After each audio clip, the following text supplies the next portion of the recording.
Political geography. Economic geography, आर्थिक क्रियाओं का अध्ययन भूगोल में किया जाता है। जो मैं सिर्फ ये स्पष्ट करना चाहता हूं कि हर एक तत्व भौगोलिक तत्व है। यातायात भूगोल, ट्रांसपोर्ट ज्योग्राफी, भूगोल में अध्ययन करते हैं हम। परिवहन के साधन कौन कौन से हैं, परिवहन के मार्ग कौन कौन से हैं, उनका अध्ययन भी भूगोल में किया जाता है। मेडिकल ज्योग्राफी, अभी तक आप लोगों को लग रहा होगा कि जो विभिन्न बीमारियां होती है, कैंसर या दूसरी जो बीमारियां, उनका अध्ययन केवल एमबीबीएस तक सीमित होगा या साइंस के लोगों तक, जूलॉजी वाले करेंगे। नहीं, भूगोल में भी मेडिकल ज्योग्राफी के नाम से एक अलग से विषय है। लेकिन स्पष्ट करना जरूरी है कि हम क्या करते हैं, केवल उसके वितरण का अध्ययन। जैसे कैंसर, तो हम इस पे अध्ययन कर सकते हैं। एक भौगोलिक अध्ययन हो सकता है कि राजस्थान में कौन से क्षेत्र ऐसे हैं जहाँ कैंसर का रोग अधिक है, जहाँ उनकी वितरण या डेंसिटी अधिक है, कौन से क्षेत्र हैं जहाँ कम है, कौन से क्षेत्र हैं जहाँ कैंसर अनुपस्थित है। तो इस प्रकार का जो वितरण संबंधित अध्ययन है वो भूगोल में किया जाता है। जू जियोलॉजी, जू जियोग्राफी, जिसमें हम जंतु भूगोल, जिसमें हम जंतुओं का अध्ययन करते हैं। फाइटोजियोग्राफी, वनस्पतियों का अध्ययन भूगोल से संबंधित, मुख्य रूप से उसका वितरण। कहने का मतलब क्या है कि भूगोल में प्रत्येक भौगोलिक तत्व का अध्ययन किया जाता है, और जो कुछ हमारे सामने है सभी भौगोलिक तत्व हैं। तीसरी इंपॉर्टेंट चीज जो हमने आज की इस क्लास से सीखी, और वो ये है कि भूगोल में भौगोलिक तत्व के हर पक्ष का अध्ययन नहीं किया जाता, हम केवल उसके वितरण पक्ष का अध्ययन करते हैं। और ये जो वितरण पक्ष है ये दो रूपों में हो सकता है, स्थानों के आधार पर और समय या काल के आधार पर, और इन दोनों ही प्रकार के वितरणों का अध्ययन भूगोल में किया जाता है। तीन इंपॉर्टेंट चीजें आ गई। तो इस प्रकार से हमारी जो डेफिनेशन, फाइनल डेफिनेशन उभर कर सामने आई, वो फाइनल डेफिनेशन क्या है? फाइनल डेफिनेशन है भूगोल एक वितरण विज्ञान है, और इस डेफिनेशन में होगा पृथ्वी तल अथवा धरातल पर स्थित समस्त भौगोलिक तत्वों अथवा अवधारणाओं के स्थानिक एवं कालिक वितरणों का वैज्ञानिक अध्ययन भूगोल कहलाता है। तो ये जो चारों चीजें थी ये हमारी परिभाषा में सामने आ गई हैं। ये है वास्तव में भूगोल। यहाँ एक टर्म और आया है, वैज्ञानिक अध्ययन। लास्ट में जाते हुए सिर्फ इस वैज्ञानिक अध्ययन वाले टर्म को हम स्पष्ट करना चाहेंगे। देखिए, जब भूगोल की शुरुआत हुई थी तो इसे एक वर्णनात्मक विषय के रूप में माना गया था, डिस्क्रिप्टिव। हमारा केवल काम क्या था? भूगोल का माना गया था कि भूगोल का काम क्या है कि केवल वर्णन कर दो, कौन सी चीज कहाँ ज्यादा है, कहाँ कम है, कहाँ अनुपस्थित है, बस।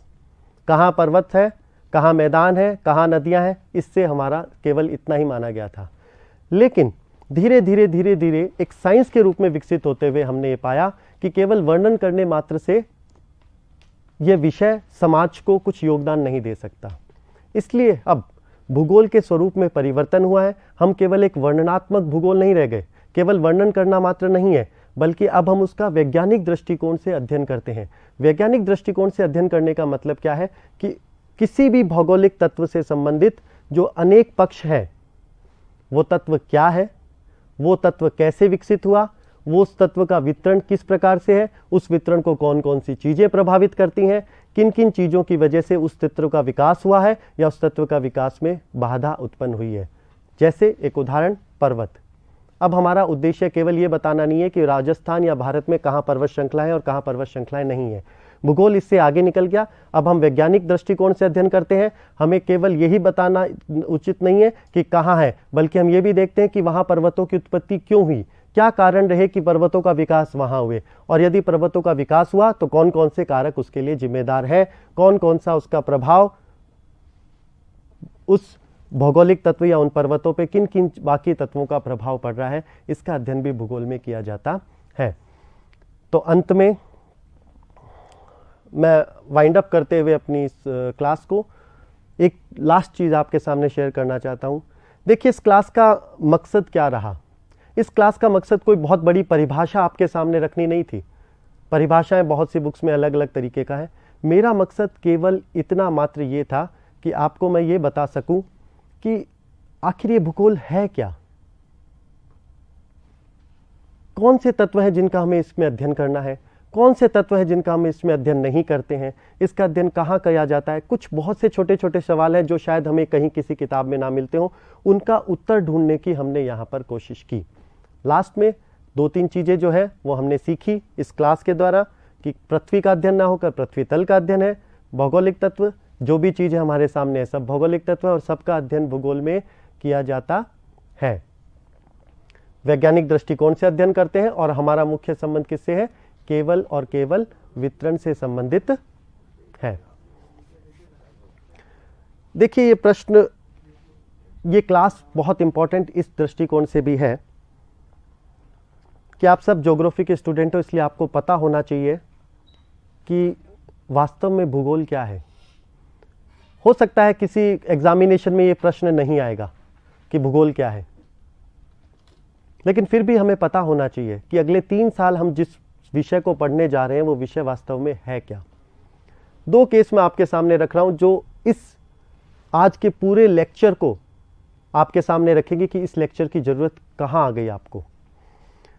आप मान लीजिए कहीं गांव से आ रहे हैं, किसी दूसरे शहर से कॉलेज में पढ़ने आते हैं, आप अपनी बस में बैठे हैं, आपके पास वाली सीट में एक बुजुर्ग व्यक्ति आके बैठ गए। वो बुजुर्ग व्यक्ति आपसे बातचीत करनी उन्होंने प्रारंभ कर दी। वो पूछते हैं अच्छा क्या नाम है, कहाँ से आए हो, क्या करते हो। आप कहते हो मैं कॉलेज का स्टूडेंट हूँ।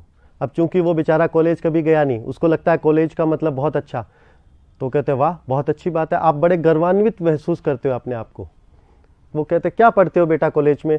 आप कहते हो साहब मैं ज्योग्राफी पढ़ता हूँ, मैं हिस्ट्री पढ़ता हूँ, मैं ये पढ़ता हूँ।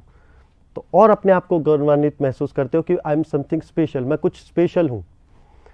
तभी वो एक प्रश्न पूछ लेता है आपसे और जो एक आपने अपना महिमा मंडन बना रखा था ये सब बिखर जाता है और प्रश्न पूछा जाता है कि ये भूगोल क्या होता है।